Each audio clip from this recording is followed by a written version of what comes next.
From this moment on, you will now be known as Sharkbait. Sharkbait! Ooh-ha-ha! Welcome, brother Sharkbait. Sharkbait! Ooh-ha-ha! Enough with the Sharkbait. Sharkbait! Ooh, but.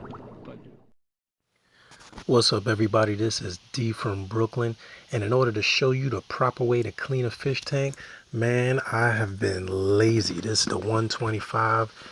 The fish are looking like they probably need glasses to see outside of the tank, so I'm giving you the close-up, and the proper way to clean a tank will lead to the proper way to prevent cyano, hair algae, and several other problems. So for this, let me bring you my tools of the trade. This, my friend, is a job for the Avengers. That's right, plain and simple. Brush, magnets, siphon, you name it, here we go. First thing I'm going to do is I'm going to hit the glass. And for this, I have 3 separate magnets. Why? I have my magnet viewer that covers a lot of glass. This is a 6-foot tank. Then I have my smaller cleaning magnet that goes into the corners. I don't have to worry about knocking rocks over or anything like that. And I have my flipper, which I use to get the really hard to remove algae off the glass. And you're going to do this a couple of times. So if you did it one time, you didn't do it enough, because even though you don't see it, algae actually leaves a film on the glass, which is why when you clean your tank, you'll see that bubbles will stick to the glass. Well, guess what? What do you think helps those bubbles stick to the glass?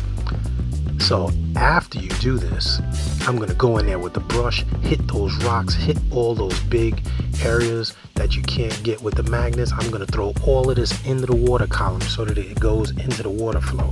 And for this reason, you're not going to clean your sump until after you clean your tank, because your sump is going to be filled with gook. Everything off of these rocks is going right into the overflow. You want to hit the edges of your tank brace, and boom.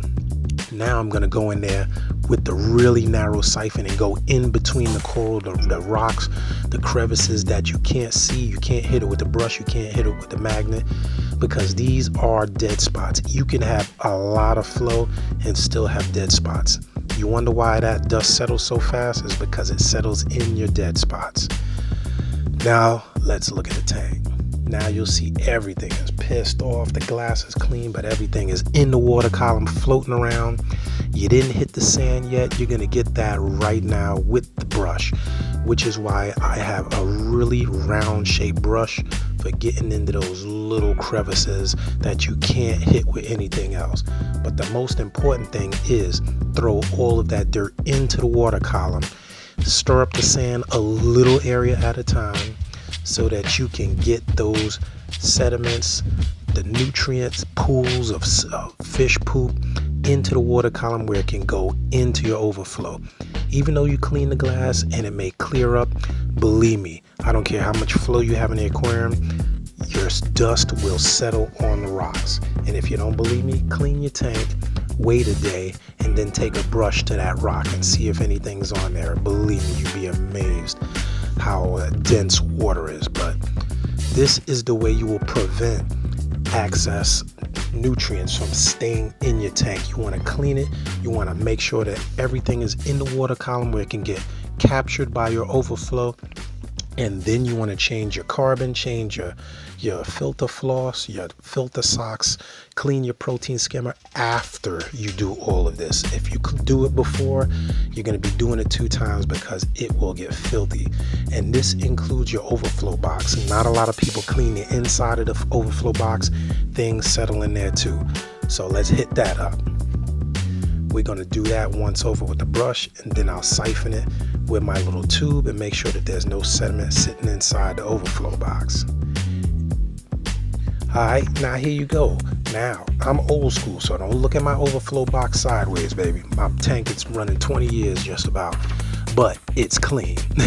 So now you want to go into your sump, take out any of your chaeto, refugium algae, make sure that there's no diatoms in it, make sure that there's no hair algae in it. If it is, toss that little bit out, keep the good stuff. Hail Hydra. Now you wonder, what's in the spray bottle? Spray bottle is not for the glass. It's plain old-fashioned water. And this nifty tool I actually got from the dollar store. There's nothing on it. It's a dry pad that they use to clean windshields from the inside. So there's no chemical on it. All this does is remove any smears, any droplets of water from me taking a brush in and out of the tank, and getting a nice, smooth, clean glass surface. Now, what I use the water for is for cleaning my hood. I got a wood hood, and it gets dusty, as everything does. You never want to use any cleaners on your tank other than something natural or made just for aquarium. So I give it the once over, spray it with a little bit of water. It's a polyurethane finish, a marine grade finish, so I'm not worried about the water. Then I want to hit that up with my rag so that no dust particles are coming from outside of the tank and going in your tank. This is also a #1 source of dust and sediment that gets in your tank. If you shine a flashlight in the air, you'll notice that there are dust particles everywhere. They do get sucked in through fans, light fans, and settle in your water. So it's a good idea to keep the area around your tank very clean, and you'll be amazed how much of a difference it is. This is 20 minutes later. You can see that the glass is already clearing up, the water is already clearing up, and the fish are already active and looking for little bits of algae that I've uncovered by cleaning those rocks. There's no better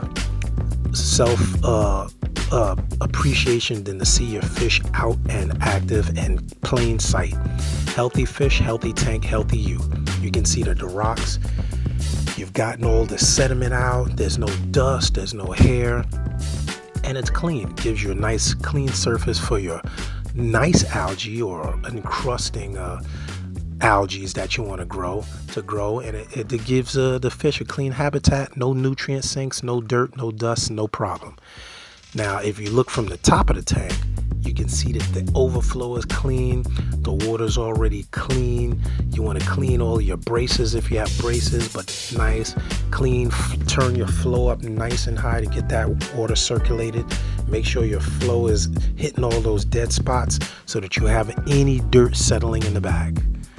And your corals will thank you. I've also flipped a couple of rocks. Something I do, any rocks that don't have anything on them, sit for a long time, I like to flip them over once in a while, and it keeps them nice and clean.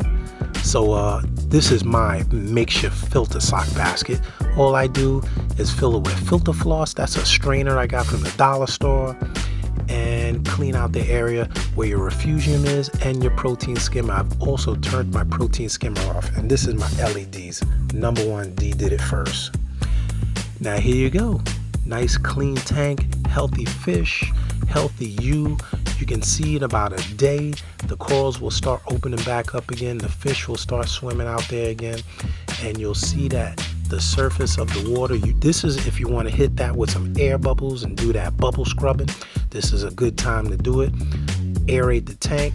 Check us out, Brooklyn Aquarium Society on Facebook. Put a picture of your tank up there. Until next time, this is me signing out. See ya.